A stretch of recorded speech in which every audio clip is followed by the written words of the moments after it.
Hello and welcome to the Kuribros, a Yu-Gi-Oh! Anime recap podcast. I'm your host Phoenix, and come meet me in the middle of fuck-off nowhere Death Valley if you want your ass kicked in the next 30 minutes. Joining me, my co-host, stranded on island for 3 years, and all he got was this fucked up sense of moral philosophy and the ability to see dual spirits. It's Andy.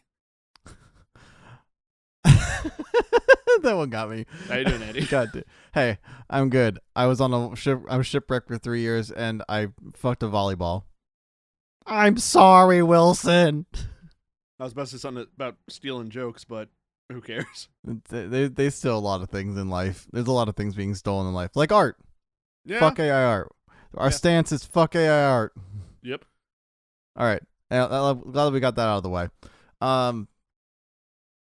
Jesus Christ, what is going on with these episodes today? There's some weird ones.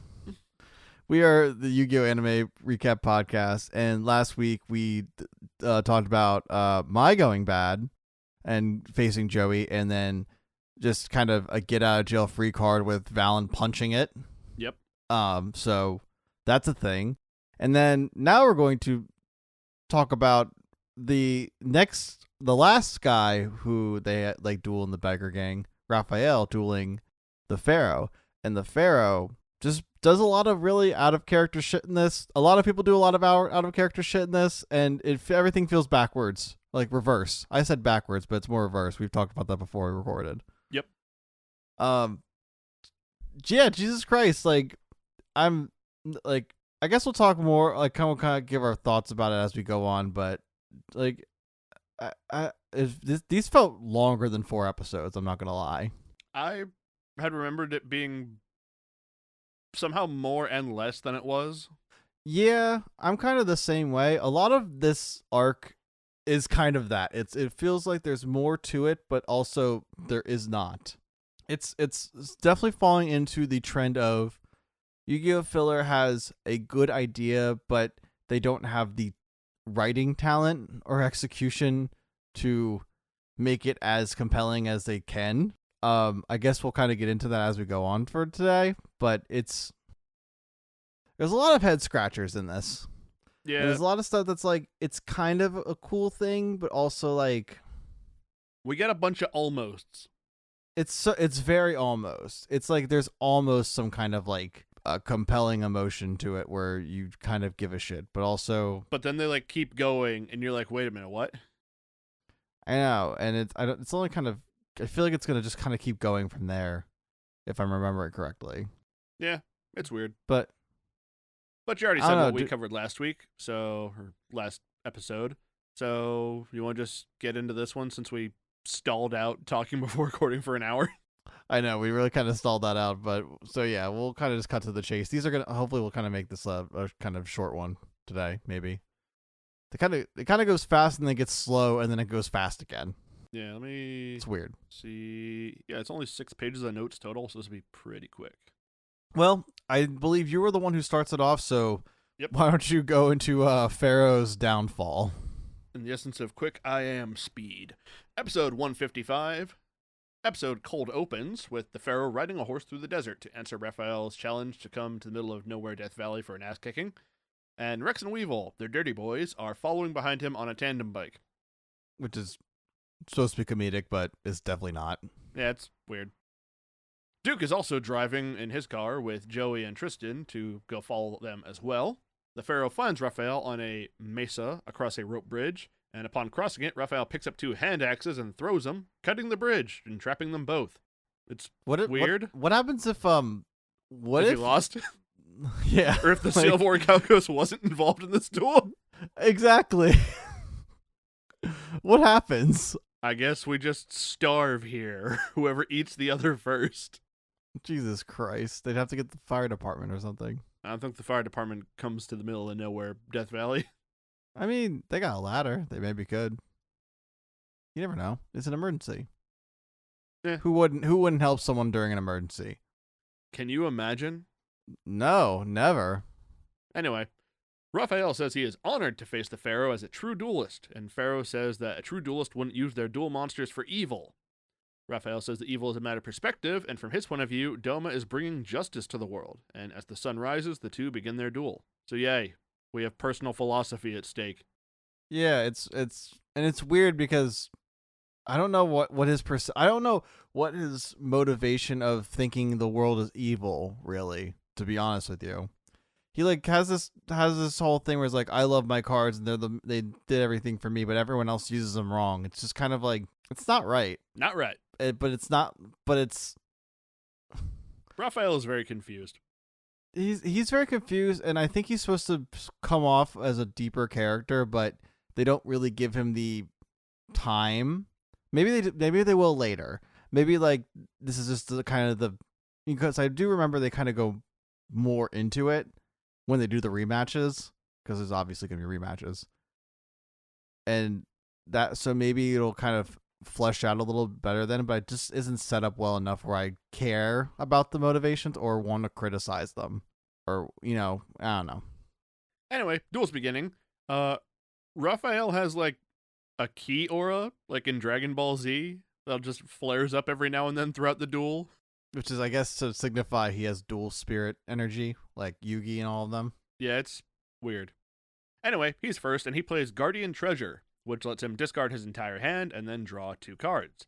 And then, for the rest of the duel, he'll draw 2 cards at the start of his turn. There's a current card that has the similar effect of drawing more cards at the start of the turn called Time-Tearing Morganite. And if you can get it to work, it's really powerful, and stun decks play it, and I hate them. Rafael will set a monster and 1 card in the back row and pass. And as Pharaoh starts his turn, he's even like, yep, I've got no cards in hand. You know everything I got. Just bring it all. And Pharaoh will try to do that by going Polymerization, fusing Gazelle and Baphomet into Chimera, not summoning one first, so he's thinking. They also got rid of the rule where a fusion summon monster can't attack on the turn it's summoned, as he just goes right to it and attacks. But Raphael's monster, Backup Gardna, has 2200 defense, so it is bigger than Chimera, and Pharaoh will take 100 points of damage in response. Boo. Boo. On Raphael's turn, he plays the equip spell Gravity Axe Grarl onto Backup Gardna, which lets him special summon Guardian Grarl and then uses Backup Gardna's effect to switch the axe onto Grarl. And I'm going to say right now that in real life, the Guardian monsters all have the line that they can't be on the field if their corresponding equip card is not on the field. And so the anime also gave the equip cards the ability to special summon their corresponding Guardian monster. Because the Guardian cards are bad. I assume in real life. Oh yeah, they're unplayable. They're garbage. Like, why are these cards like not play? It stinks the anime cards for the most part are not playable in like real Yu-Gi-Oh, because I feel like if you did that, you might like get more people involved. Yeah, probably. But whatever. But also Guardian Growl is like a dinosaur man, which is kind of neat because I like that. It's cool. I do like Yatos. I have mixed opinions on Yatos. I can see why, and I can. There's something very Burning Man about her. Yeah, it's so picture, if you will, because like we usually don't like. Usually, a lot of time we'll like ignore monster descriptions. So Guardian Yatos is, picture, if you will, a white blonde woman. Now put her in a Native American headdress. Yeah, and now tell me you don't see the problem. There is a big problem on there. Yes, she is a dual spirit. Yes, she's not real. Yes, it's still weird. It is off-putting. Are we going to cancel Rafael about this? I don't think anyone's going to cancel anyone in this show. This show's been canceled for 20 years. Oofa. I don't think it's really canceled if it's just over. Yeah, I know. I just had to say a word. Well, you did it. Now it's my turn to say words. Guardian Grarl, now equipped with the axe, has 3,000 attack points, and he will attack and destroy Chimera, dealing 900 damage to the Pharaoh. Chimera's effect lets the Pharaoh summon back Baphomet, and Raphael says that his monsters protect him, and he protects them, talking about his guardians. Back in the trailer, where Rebecca and Taya were left behind by everyone because the writers are not kind to women in the show, Rebecca is on the internet. On the net, as they say in 2004, whenever this came out. I'm hacking into the interwebs. Oh, I'm jacking off the mainframe or whatever. That's what they did in The Matrix, right? Yeah, I distinctly remember Neo giving a hand job to a computer. He's beginning to believe. Isn't that what the inserts were for? It was just fucking. It was just a symbolism for fucking. A lot of things are a symbolism for fucking. True. Anyway, she's reading an article that is about a luxury ship that sank 10 years ago with one survivor. And this reminded Rebecca that when she became the number one American duelist, there was some discourse in the duel community about who the real number one American duelist was. And some people said it was a reclusive type who did not go out in public and who used a guardian deck and who was named Rafael, which is also the name of the sole survivor from the shipwreck. It's probably just a coincidence, though. This is actually a little different from how they explain it in the dub. They don't bring up the fact that he was a American duelist. They don't bring up the fact that he was even. So here's the thing I'm going to say about that. I don't think Rafael is American either. I don't know. It's kind of weird. The thing that they say for the dub is he was a very, very famous, like he was in a very, very rich, famous family that he got shipwrecked. The others didn't. They seem to have made it off the boat into safety, but he got stuck on that island. And he was there for like 3 years with only Duel Monsters cards. And yeah, we are skipping ahead to his backstory, but that's literally all but that's what they say right then and there. Really? That's weird. Like they talk about the fact that they did nothing but play Duel Monster card over and over and over again for 3 years, and then he's saved, and then he's like not a prodigy, but like, oh my god, this guy was on an island for 3 years, and like they make it sound like he was so like famous and well talked about. It's like, how does no one else know him then? Yeah, they don't make it make sense. It's really weird. But to talk about the thing where I don't actually think he's American, you just said like shipwreck, his family died, sole survivor. He later on goes to his family's graves. I think there are words in their gravestone written in French. They didn't die in the dub. They were fine. They just stayed down there? They got saved is what he said. He was the only one who didn't get saved. That's so sad. It was the only one. He was the only one who got like shipwrecked, and so they like eventually he was saved, and then he went back to the family. But he was so disillusioned. This is later on. It's wild. But he's so disillusioned by the fact that he hates the world so much that he goes to darts. I'm skipping ahead a little bit, sorry, but it's kind of fits in with all this. That is a wild change. I mean, death can't happen in Yu-Gi-Oh! It's Shadow Realm or bust. We're in Death Valley. Yeah, but sorry, we're in Valley. We'll talk about the censorship later on too. Oh dear. Back in the duel, Rafael tells the Pharaoh that that the Pharaoh cannot comprehend the bond he has with his cards. And Pharaoh tells him, this is the Yu-Gi-Oh! Show. All duelists have bonds with their cards, dumbass. And Rafael says, no, you're not super best friends with your cards like I am. And he shows him his cards like super worn down. Which is really weird in itself, because it's like, Yugi preaches that all the fucking time. I get like he doesn't hang out with Yugi or whatever, but like, that's literally Yugi's MO. Yeah, like I think they're trying to make like a parallel between the two of them, I guess. That's the point of it, but they aren't doing it correctly, it feels like. No. It doesn't feel like there's like they're at like they're trying to make them at odds with the philosophy. But they don't do it. They don't do it. He just says he has the same philosophy, but he uses it for different reasons, or he is just doing it for, I guess, all ultimately selfish reasons. So it's different. But for some reason, Yugi can't talk about that in this, even though any other time he would be able to. Yeah. I'm just gonna keep going because it's gonna get stupider. Rafael gives his backstory of being rich and on a cruise with his family when he was a child, when karma strikes and a tidal wave overtakes the ship. The bourgeoisie ain't buoyant, as Rafael is the only one to survive the event, and he washed up on the deserted island. He lived there for 3 years, formed a bond with the dual spirits of his cards, and one day a second island appeared near his island, and when he tried to go to it, he was repelled by the waves, and then found adrift by a cargo ship. Upon returning to society, he found his inheritance had been stolen by relatives, and after walking around just generally being angsty, the second island he had seen before reappears, and he goes to it now being beckoned by the call of darts. He literally... So you know how he's walking down the street and like a cop car goes by and everything? Yes. This is the part where he's disillusioned by the world and whatever. And he's like, I went back to the world, but I was peaceful. I found more peace on the island. And a cop car just drives by. Like, could he just be pulling some guy over for speeding or whatever? But he's just like, the symbolism is a cop car is by, so obviously crime's afoot. This city is sick. Might have done better becoming Batman. My guardian master to bring justice. Where's the pharaoh? Where is he? Crazy. Anyway, the Batman. Dirty Boys arrive on the scene to interrupt the backstory, and we get back to the dueling, and it's Pharaoh's turn.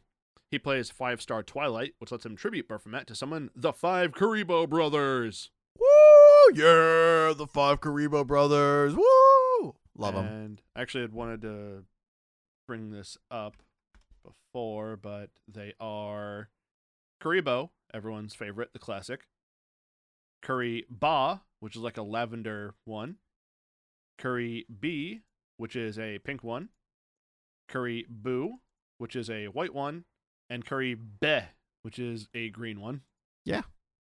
I love the lavender one because it looks, That's the one you're using. Well, I have mine with blue eyes because I have blue eyes. I don't want to take the card completely, but I did I love lavender, so I'm going to be honest, I never clocked the eye change. That was me. No, I wasn't going to completely take it. I wanted to make it my own in some way. Because but now I feel like we're legally distinct. where I'm not taking curry, whatever. Was it Ba? I can never remember. I can't do it either. It was B. Nope, I was wrong again. Yep, Ba. I was like, Ba's I acknowledge lavender. that it looks like it, but I'm going to say I tried to. When I did it, I didn't know about it, and then when I saw, I was like, fuck, I gotta change this. So I tried to do the blue eye, the blue eyes, because lavender is one of my favorite colors, and I didn't think any of my other favorite colors would look that good. So hopefully it's enough. If not, I'll change it more to be more distinct. Give him a gun. I could give him a gun. Maybe I'll give him a little. I don't know. Maybe I'll give him glasses. I wear glasses. That could work. Do that. You can make yours a alternate Kuribo, like mine is the Wing Kuribo, and there's a bunch of Kuribos. There's one for every series at least. It could be the electric one, the Link one. Could do that. Could be don't Curry Babylon. We'll talk about in a second. Just have a horn. Fuck no. Curry Bandit. You could have an eye patch. Ooh, I could be a pirate. Just like One Piece. Yeah. Anyway, we're getting distracted talking about Kuribo, which happens to everyone, always. He's a god. Anyway, after summoning the 5 Kuribo brothers, he uses the abilities of one of them to combine them into Curry Babylon, which, like I said, it's a Kuribo with a horn, but it's bigger and also has fangs. And also has 1,500 attack points. Hey. He then plays Pump Up, which doubles its attack for the turn, and then he attacks Grarl, which is a really weird word to say over and over, because Rarl. Roar. Rarl. It means I love you in Dinosaur. Okay. I ruined it. I cringed. Anyway, after attacking Guardian Cringe, Rafael activates Rescuer from the Grave from his graveyard, which lets him banish 5 cards from his grave to negate the attack. And for some reason, this also splits Curry Babylon back into the 5 Kuribos. This happens a lot. I don't get it. Me neither. Raphael's turn, and he tells the Pharaoh to value his monsters more, as if the attack had not been negated, both their monsters would have been destroyed. Which I guess they're, again, trying to make it seem like Raphael cares about his cards more than the Pharaoh does. But you have to play and use monsters in battle, and right. None of it makes sense if you think about it at all. Like if Raphael put an ounce of thought into this shit, he might actually not be a bad guy. This is the game. Just because your people, maybe it'll come back later. I don't know. Raphael sets 2 cards and activates Purity of the Cemetery, which deals 100 damage to the Pharaoh every turn for each monster in his graveyard. But this effect will stop if Raphael has a monster in his graveyard. Raphael also says he will not play the Seal of Orichalcos in this duel. He then moves to attack with Grarl, and the episode ends. So a couple things. I don't think Duke's car was made for off-roading. No. Pretty sure it's like a Cadillac or some shit. Most cars aren't made for off-roading. But especially not the Elvis Mobile. And why did Raphael have his cards propped like they were, where they could easily get blown away by the wind and get put into the water? Because we had to show that Raphael cares about his cards. So they fly away and die. Yeah, by having them get blown into the ocean and then setting them next to a campfire. It makes more sense that the family's dead. That makes more sense for him to like care about the cards, but for kid censorship. Anyway, we can move on. Thank God. Episode 156 opens up with Grarl still trying to bisect a Kuribo, but he doesn't know about their secret defense mechanism, the power of the stars. Curry B has the effect of reducing all other monsters' attack points to 0, so no damage is done, and also ends the battle phase, which is only slightly different from its actual effect, but it gets the same result, so I'm fine with it. Rafael does call the Kuribos cute, and he is right. Hey, it's why he wins. Yeah, I also like that Rafael doesn't even say it like a mean way. It's like, oh, there's some cute little monsters. He's just as like, your Kuribos are cute. Just like, the intrusive thought just like came out. He's a little more mean about it in the dub. He calls them like puffballs and stuff, and whatever. You little puffballs won't do shit. But I mean, just turns into Lieutenant Surge. Kind of a little bit. Oh, look at the little baby. Oh, look at the little puffball. He does kind of look like Lieutenant Surge if he was unified. So I mean, it's kind of a fair comparison. You see a picture of his dad. It's Lieutenant Surge with a Raichu. Yep. Just and Raichu's there. Just a family photo. Him, his dad, his mom, the Raichu, and Guardian Hiatos. And oh man, the Raichu died in the shipwreck. Oh man. Aww. Oh, the SS Anne, it got taken out by the Gyarados. Oh, that's what it was. It's perfect. 4 kids. It's all connected. It is. Hey. Anyway, enough vamping on that.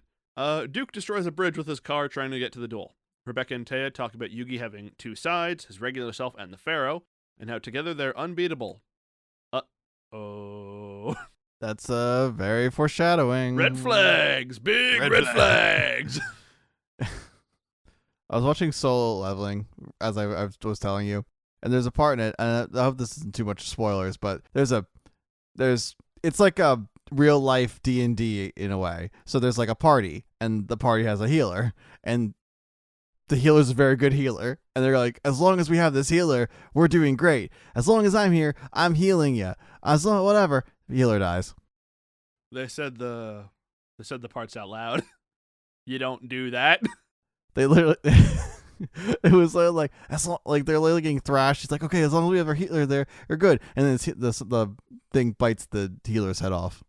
Yeah, that's a thing I do a lot is whenever someone says something that's the opposite or could jinx something, I always just look at me and say, why would you say that out loud? You have said that to me. Yeah, you say a lot of things out loud to jinx life. I'm not going to argue. Anyway, Pharaoh's turn. He takes 300 damage from Purity of the Cemetery, which probably don't know. No, he should have 4 monsters because there would be Gazelle, Chimera, Baphomet, and Curry Babylon should all be in his graveyard. Well, let's not think the filler thought about this. Yeah, I'll talk about another misplay soon. Really soon, actually. He plays Pot of Greed, drawing 2 cards, and then he recombines the Kuribos into Curry Babylon. Then he tributes it to summon Dark Magician Girl. Rafael interjects with internal monologue to explain that the Kuribos were summoned by a 5-star Twilight, so they couldn't be used as tribute summon. But he'd already had them combined into Curry Babylon, and then they re-separated, so Game State would see them as different from the ones that were summoned, so they could have been tribute summoned. So that is a misplay in my eyes. I guess, but what are you going to do with the 4? That is have more Kuribos with their neat little effects in play, because those Kuribos are useful. Actually had a full Kuribo deck at one point in Master Duel, which I kind of want to pre-build. It's just like, hey, I'm going to be really annoying to you for this entire duel, and you're going to get pissed about it because these Kuribos are stopping you. It's kind of like a stun deck, it feels like. Yeah, it's very much death by 1,000 little Kuribos, and also I'm going to stop everything you try to do. I mean, we'll kind of get into this, but Yuki could have won this duel, couldn't he have? Yes. Very easily. Yes. And a lot of the things he does is stupid. Yes. And out of character. Yes. Okay. Well, we're all on the same page, so I'm going to keep going. Great. He activates the Eye of Timaeus then, which combines with Dark Magician Girl to make Dark Magician Girl the Dragon Knight. Pharaoh will then declare an attack on Grarl, despite being the weaker of the two, which shocks Raphael. but then activates Dark Magician Girl Dragon Knight's effect to discard a card, reduce the battle damage to 0, and destroy Grarl. Still hard to say. Rafael activates Self-Tribute, paying 1,000 life points to keep Grarl on the field. I'm just going to keep saying it worse every time. Rafael says that Doma has the strength to do what the Pharaoh can't, which is admit that there is darkness in their hearts. It's an interesting ideal, acknowledging that life is not black and white and neither are people, and living life with nuance, versus the idea of there being clear right and wrong, good and evil in all circumstances.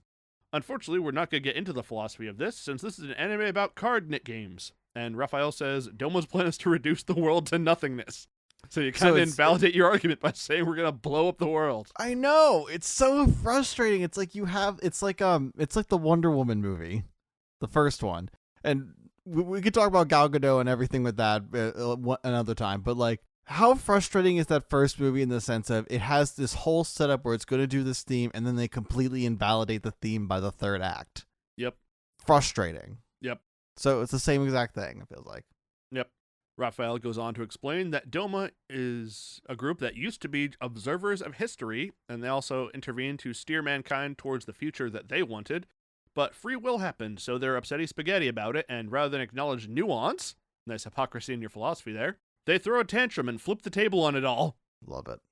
There's something very Assassin's Creed, Assassins versus Templars about this to me. Yeah, I guess I could agree with that. Anyway, Rafael now asks the Pharaoh if he ever thought about how he must have ruled as Pharaoh during his life, and to consider that possibility that maybe he wasn't a good ruler and may have been a cruel or evil king. And Pharaoh does think about the visions that he had seen of Egypt destroyed with the obelisk and Slifer in the ruins, and thinks like, well, maybe I don't actually remember what it was like as a Pharaoh. Yeah, he kind of questions his back story. Yep. After getting in his head, Rafael takes his turn, sets one card, and activates Exchange. Since both players only have one card in hand, they swap, with Rafael getting Necromancy and the Pharaoh getting the Seal of Orichalcos. Ooh. Rafael keeps playing mind games, saying that if the Pharaoh is a truly strong-hearted duelist, then he'll be able to use the Seal of Orichalcos and win. He's like, oh man, only super really good King of Games duelists are able to play the Seal of Orichalcos, you know. Ignore the part where you clowned on Garimo. I was like, isn't every person who's played the card before has lost or almost lost? Yeah. Yeah? No, they beat Rex and Weevil. Yeah, that too. I forgot about that. Those two. Crazy. Those two. I wonder if they're going to be relevant again. Pharaoh's turn, and he takes 500 damage from Purity of the Cemetery, and attacks with Dark Magician Girl the Dragon Knight at Grarl again, but this time, Rafael activates Crystal Seal, which traps the Pharaoh's monster and prevents it from attacking or being tributed, but it will be freed if its attack points change. Pharaoh then sets a monster and passes his turn. On Raphael's turn, he plays Rod of Silence KS and summons Guardian KS, which, since we are describing monsters in this episode, she's a mermaid. Description done. That's it. Mermaid, cultural appropriation, and dinosaur man. Yep, the three genders.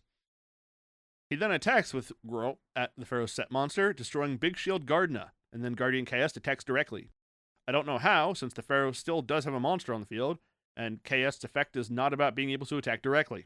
I don't know, man. I don't know either. The Pharaoh is at 1,200 life points and loses another 600 when he starts his turn. Pharaoh then activates Card of Sanctity, letting both duelists draw until they have 6 cards in hand, and upon seeing that he does not have any better options in hand, the Pharaoh wants to play the Seal of Orichalcos, thinking that winning a card game with a stranger will validate his worldview of himself as a good person, because that's how it works. It's dumb. Dumb is the word you're looking for. What I said was Yami's pride is too fragile. He could have just lost the duel. Yeah. What would have happened? What would have happened if he lost the duel besides like he loses an unofficial card match to a guy who was setting him up from the beginning? He could lose the match and then just keep the Seal of Orichalcos card, not give it back. And he could rip the card up. He could throw it off a cliff. There's plenty of areas to do that around him. And apparently, he had the comeback in his hand anyway, so he didn't even need to play it. Yeah, it's dumb. I mean, I'll get into it now because I'm going to be covering. Hang on, I have one more sentence. Oh fuck. Despite Little Yugi's protests, he does play the card and the episode ends. Oh, sorry. I'll have myself. Yeah. Unrelated to the story beats, more of an animation thing. I did notice that when Pharaoh and Little Yugi were like talking to each other in the duel, they didn't like have mouth flaps a lot of the time. Really? I think they did mine, but maybe I'm crazy. I don't know. That's weird. But kind of. I guess they need to like cut corners wherever they can for this garbage, but like, come on, guys. There is some kind of cut corners, but they're also like, it's like the animation took a step up, but also like a step back. It's weird. It's like the designs look cool. There's a lot of different things like that, but like there's definitely times where they're using the B or C team. Yeah. I don't know. Anyway, speaking of using the B team, it's your turn now to talk about episodes. Well, thank you. Fucking got 'em. I'll be covering episode 157, aka Yugi being bad guy. So Yami just did the bad thing, and we are all just heartbroken. His eyes are all red, kind of like a weed smoker, and his voice is lower and edgier than before. It's that weed. The power boost effect ups Yami's Dragon Knight to 3100 and breaks the seal Rafael placed on her. Unfortunately, Yami doesn't get to use the cool dragon card if he uses the bad guy card, so Dark Magician Girl is back to her old self. Yami is already facing buyer's regret and becomes even more edgier from the Orichalcus and starts talking like a bad guy. Yami activates hand control, which allows him to play a card from Raphael's hand if he can guess it correctly. He chooses the card Raphael took from the exchange magic card effect and plays Necromancy, which brings back 4 monsters from Yami's graveyard. I have to be specific about who this is now, especially after this. Yami picks Big Shield Gardener, Curry Babylon, Baphomet, and Gazelle, all in defense mode. Yami then sacrifices a Gazelle and Baphomet to summon Dark Magician and separates Curry Babylon into the 5 Kuribo brothers. And they all get the field spell boost and doesn't seem to enjoy it until they all become sinister looking. Like they're all like fighting the evil, but then it overtakes them because Kuribo brothers then fused again to become Curry Babylon, which got extra boosted from the brothers' boosted attack. Not how it actually works. Would that be the only thing he would have needed the Orichalcus for, to separate the 5 Kuribo brothers? I guess to have enough spots for monsters, but he could have just changed the sequencing and probably would have been... no, you need all 5 brothers to make Curry Babylon. But you had Curry Babylon there already. He separated them, and then he came back. I'm going to be honest, I don't know exactly... I don't know if Curry Babylon and all the brothers became actual cards in Brothers of Legend or in the Orichalcos set pack, so I don't know how old they are, but I know that none of their effects are the way that they actually are in the real game, so I'm going to stop pretending any of it matters. I'm trying to think of, I guess while I was watching this, I was thinking, how did Yami fuck this up so bad that he felt like he needed to use the Orichalcus, and what was he doing that he could have not needed it? And it seems like there was a lot of things. Well, to be honest, he probably could have figured out a way to get the Dark Magician Girl Knight, or the the Tamaya's Dark Magician Girl fusion to come out. Probably could have figured something out that way, or maybe didn't even need to. I don't know. I also think one of the cards in his hand was Defusion, which Dark Magician Girl, the Dragon Knight, is a fusion monster. So when he drew the card Sanctity, he could just separated it, which at very least would have just given him back Dark Magician Girl. Anyway, Raphael compliments the superpowered god-brother fusion even if it's being corrupt. Yami thanks the power of the Orichalcos, but Raphael retorts that it is his darkness doing this. We cut to Yugi, who is in a strange, desolate area steered away from the Pharaoh by an Orichalcos symbol where he can only observe and not help his friend. Yami destroys Raphael's guardian role with Curry Babylon, sending him down to 1,500 life points. That's not all, though. Since a monster is in Raphael's graveyard, his magic card that was punishing Yami in the life points is now gone. Yami then calls Dark Magician for an attack, but is blocked by Raphael with his aid to the Doomed magic card, which allows him to block the attack if he sends 2 cards from his hand to the graveyard. We then see the 3 Stooges, Joey, Duke, and Tristan arrive in time to question why Yami is playing the bad guy card. They run into Revel and Duke and start manhandling them, demanding to know why the protagonist of the show is playing an antagonist-only card. Raphael taunts Yami for having a bad boy side as he feels validated in his theory on the Pharaoh's true nature, which is wrong. Yami keeps quipping in the cookie cutter bad guy dialogue, and Raphael is doing the whole heart of the cards bit, so you can really tell who's doing the bad thing here. Rafael takes his turn and plays Monster Rebirth to bring Guardian Girl back to his deck. After that, Rafael plays a face down card and Sword of a Revealing Light to stall Yami for 3 turns. Yami plays Catapult Turtle and sacrifices Big Shield Gardna to launch a blow to his opponent's life points. However, Rafael plays the trap card Limit Tribute, which limits his sacrifice to once per turn, which forces Yami to pass for some reason. I guess that's how it works. I don't know. Rafael takes his turn and activates Nightmare Binding, which binds Curry Babylon, and it loses 800 attack points, which goes to Raphael's life points. And also, it can't be sacrificed. Yami draws Archfiend Guilford and calls Dark Magician useless and sacrifices him for Catapult Turtle and boosts Dark Magician Girl to 2800. Yami thinks he has the duel in the bag, like any overconfident bad guy would, but Raphael's resolve is not shaken as he draws and plays a face-down card to end his turn. Yami evilly laughs as he makes the choice to sacrifice Dark Magician Girl, which visually upsets not only his monster, but the sealed away Yugi Moto. Yugi reminds the audience that the monsters are real when the bad guy field spell is in play, so Yami is hurting the real monster he has entrusted in his deck for so long. Also, probably gave him the way to, gave him the Tamias card. Actively shunning his own philosophy that he preached for 3 seasons in several volumes of manga. Yami makes the play, but Rafael plays Shrink to cut Dark Magician Girl's attack in half and leaves him with 100 life points. How is there still half an episode left? Looks like Yami has the duel in the bag, much to the relief of the non-duel spectators, but it is not sitting well with our favorite duel spectator, Joey. Joey sees the influence the Seal of Orichalcos has over Yami, much like you saw with My Valentine. We even see a crestfallen Yugi watching the horrors his friend is committing through teary eyes. Raphael's feelings against the world are vindicated by these actions Yami is committing under the Orichalcos' influence. Rafael calls Yami evil and says the darkness is growing as he has corrupted the monsters with the same evil, causing Yami to realize the effects of his corrupted influence. Rafael chastises Yami for his decisions, and Yami is visibly shaken at the thought that he betrayed everything he stood for. Duh. Rafael makes his move and plays Celestial Sword and summons Guardian Yatos in all its cultural appropriation glory, which has a special ability that removes monsters from Yami's graveyard and add the attack to Yatos' attack points. We see all of Yami's trusted monsters looking down on him sadly as they are all used to strengthen the opponent's most trusted monster. Yami begs for forgiveness, but it's too late as Yatos' attack grows to 10,000 attack points and goes for the killing blow. Yami loses the duel, which means he will be in danger of losing his soul.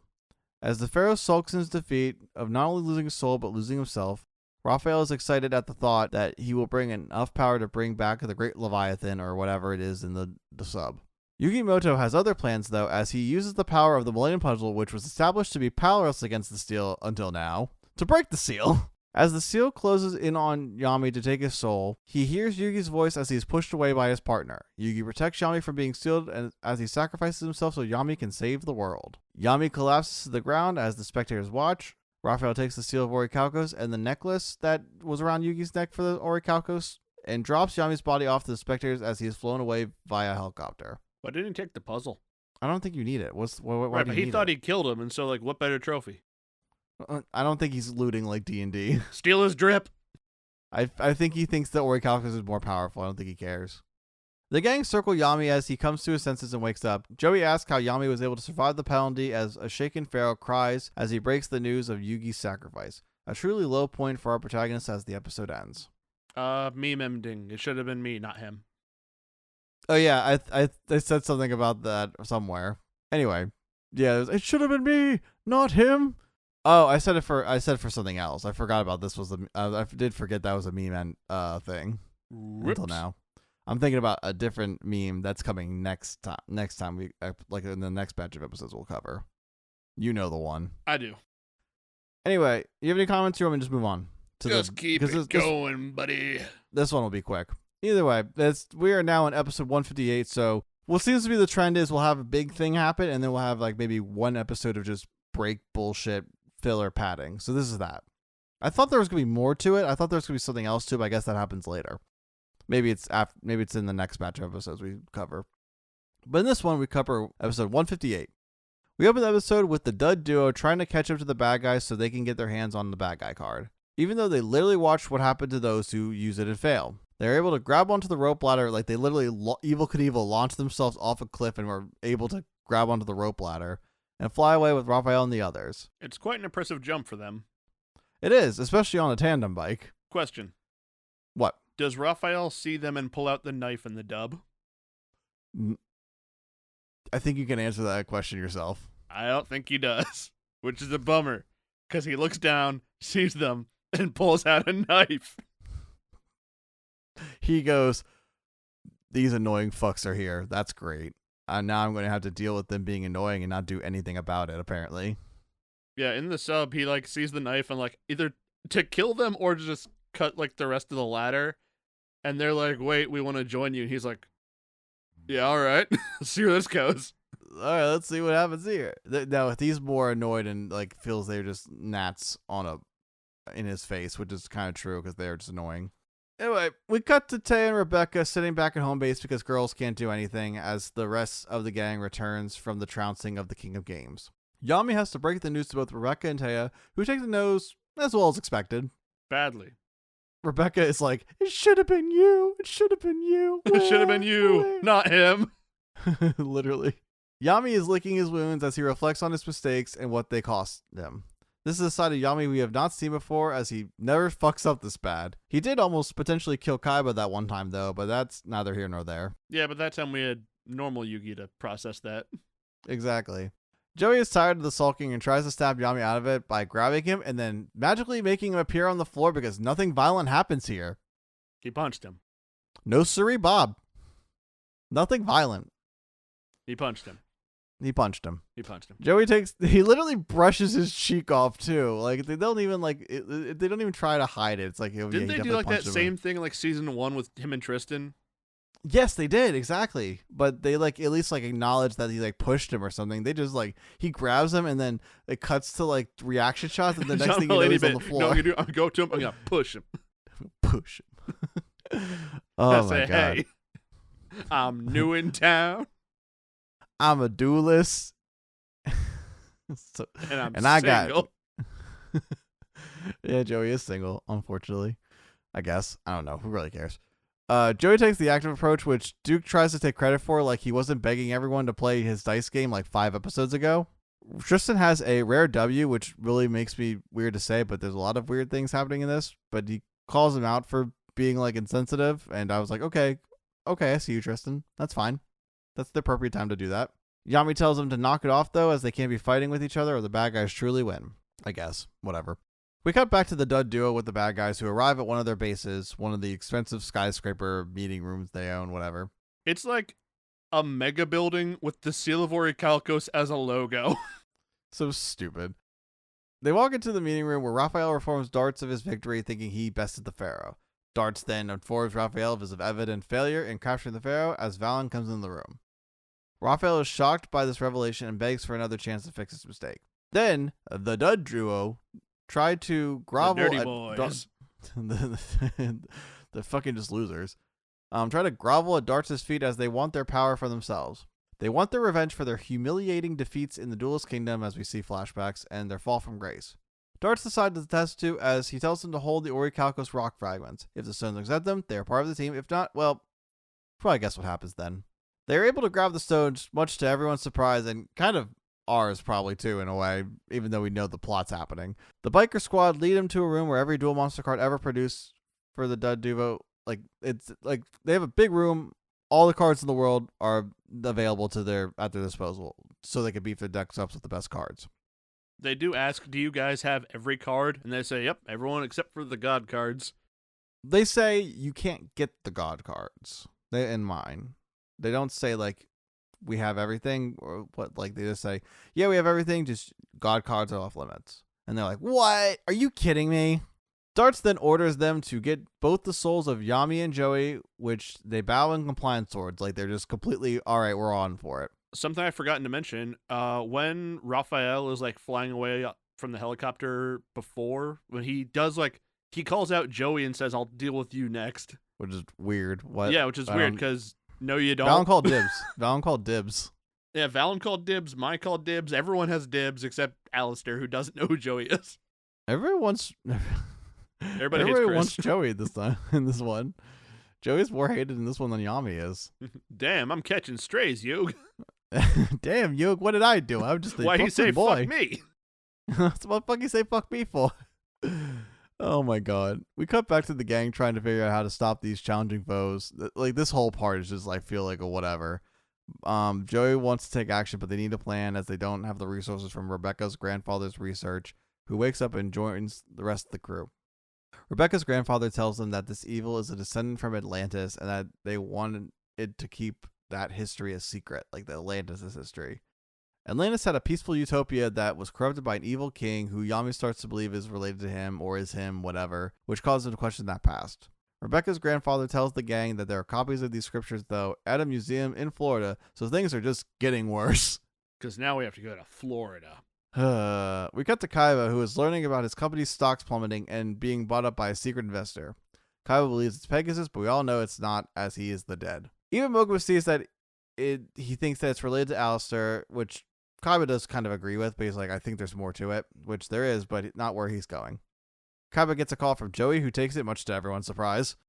Joey asks if the rich boy can help them get to Florida to stop the bad guys, but then Joey lets it slip that Yami was beat in a duel, so Kaiba tunnel visions on that fact and starts to see red as his rival was beaten by someone other than him. Kaiba calls Yami a disgrace to the game as he hangs up the phone and now has more incentive to take down the bad guys. The main gang decide to take a train to the airport as they will fly to Florida as the episode ends. Yeah, these are episodes. They sure are. So we've kind of talked about it, but I guess in our final thoughts, let's kind of sum up what we were saying. Rafael, they try to make him character. They try to make him the most compelling character, but they don't have the he's rich, he's 6'5", he's jacked, he survived a shipwreck, he can see dual spirits, he can throw axes, he's in a biker gang. What more could you want? He might be French. Maybe. He's also has the mental development of an edgy 14-year-old. They all kind of do.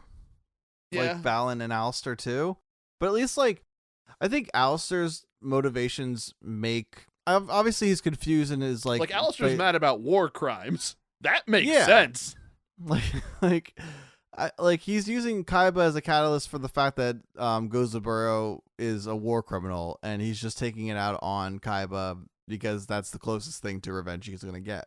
I get that. That's a simple revenge plot that I feel like I can understand the motivation by, especially because his brother and family have died because of these tanks and everything. Valen, we don't really know the inspiration. It just seems to be... He's a simp. Yeah, he's a simp. He's just simping for Mai, and Joey's in his way, which I would believe there's more to it, but I guess we'll see.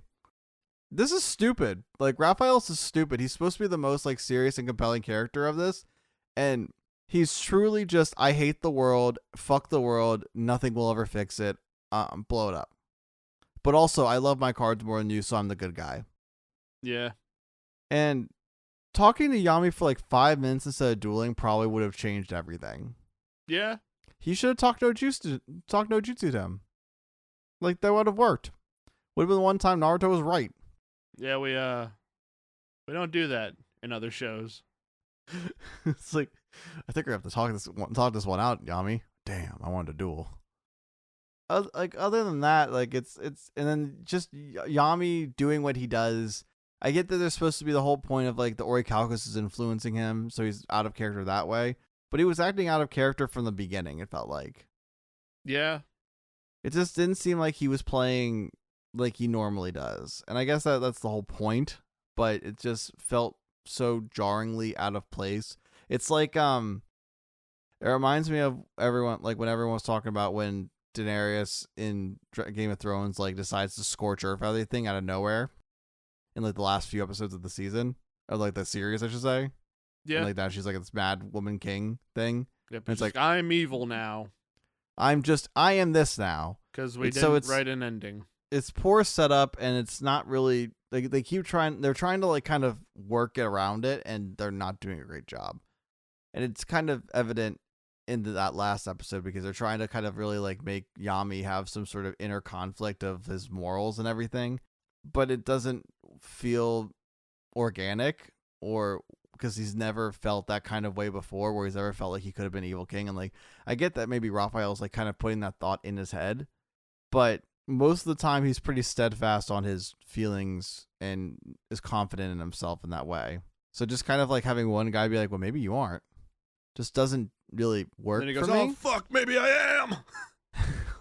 And he's like, oh, fuck, well, I used the Steel of Orichalco. It's not like he was manipulating and goading me to literally fucking use it. So this would happen. Yeah, and like the fucking like, oh, if you were a true duelist, you'd be able to use the seal and win. Like, what the fuck are you talking about? Like, that's another thing is like, he's like, if you use the Orichalcos, the darkness will come out of your heart. It's like, okay, so why do you use it then? Is it because you accept that darkness? I just like to hold it, I don't touch the Orichalcus myself. It's just, I don't get it. There's nothing that makes sense. It's supposed to create conflict and like bring up that whole fact of like now Yugi, there's consequences for Yami's actions and now Yugi's gone. And that's supposed to cause some conflict there, but it just, I don't know, it just doesn't work. It just didn't work like they were drawing it up on the storyboards. It just could have been handled a little better. But it is what it is. These are episodes, and I don't know, do you have any other thoughts really on them?